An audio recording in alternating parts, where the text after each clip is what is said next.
ఇప్పుడే జీ5 app download చేయండి. చూడండి మీ ఫేవరెట్ టీవీ షోస్ ఎప్పుడైనా ఎక్కడైనా. అన్నయ్య, ఏంటమ్మా?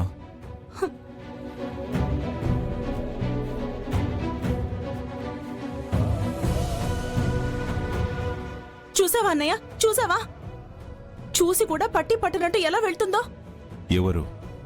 ఇంకెవరన్నయ్య? వదినే. ఏంటి? ఏంటంటే ఏం చెప్పాలన్నయ్య?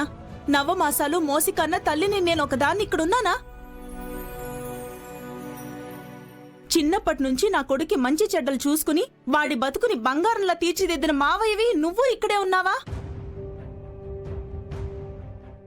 మనకి ఒక్క మాట కూడా చెప్పకుండా, నా కొడుకుని చెప్పనీయకుండా ఆ మాయలాడి ఆద్య నా కొడుకుని మాయ చేసి తన కొంగును కట్టేసుకుని మనల్ని ఇంత బాధ పెట్టి కాస్త కూడా సిగ్గు ఎగ్గు లేకుండా మన కళ్ళ ముందే ఎలా శోభన ఏర్పాట్లు చేసుకుంటుందో చూడు.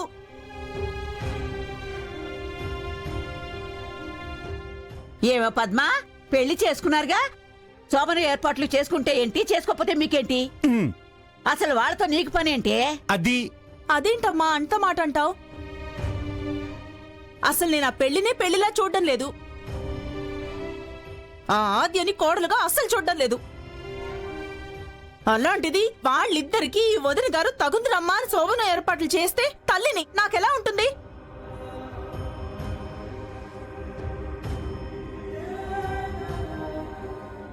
నువ్వే చెప్పన్నయ్యా, నాకు నువ్వే న్యాయం చేయాలి. నా కళ్ళ ముందు నా కొడుకుని నాకు కాకుండా చేస్తున్నారు. నా కొడుకు నాకు కావాలన్నయ్యా.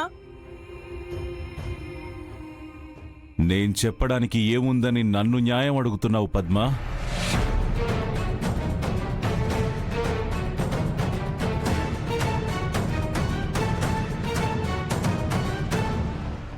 అదేంటన్నయ్యా? నీ కొడుకు మీద నీకంత మనసు లాగుతుంటే, నీ కొడుకు నీకు కావాలనుకుంటే నువ్వు కూడా ఇప్పుడే ఈ క్షణమే ఆ గీత దాటి అవతలకి వెళ్ళిపోవచ్చు పద్మా.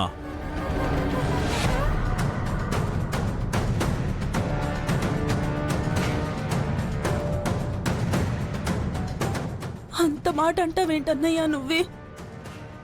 ఇదా నువ్వు చెప్పే న్యాయం? అవును, ఇప్పుడు నా పరిధిలో నాకు చేతనైనంత సాయం న్యాయం ఇదే పద్మా.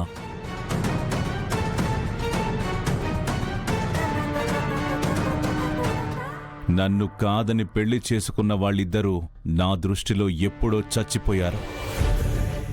నా మాట వినకుండా వాళ్ళ వెనకాలే వెళ్ళిపోయిన నా భార్య కూడా ఎప్పుడో చచ్చిపోయింది. ఆ ముగ్గురు నా దృష్టిలో చచ్చిన శవంతో సమానం. వాళ్ళు ఏం చేస్తే నాకేంటి?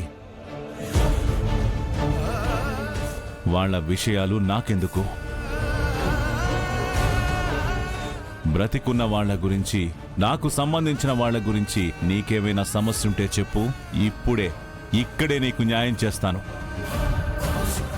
అంతేగాని చచ్చి శవాలైపోయిన వాళ్ళ గురించి నా దగ్గర మళ్ళీ ప్రస్తావన తీసుకురాకు. జీ5 యాప్ డౌన్లోడ్ చేసి అన్ని ఎపిసోడ్స్ పూర్తి ఉచితంగా చూడండి.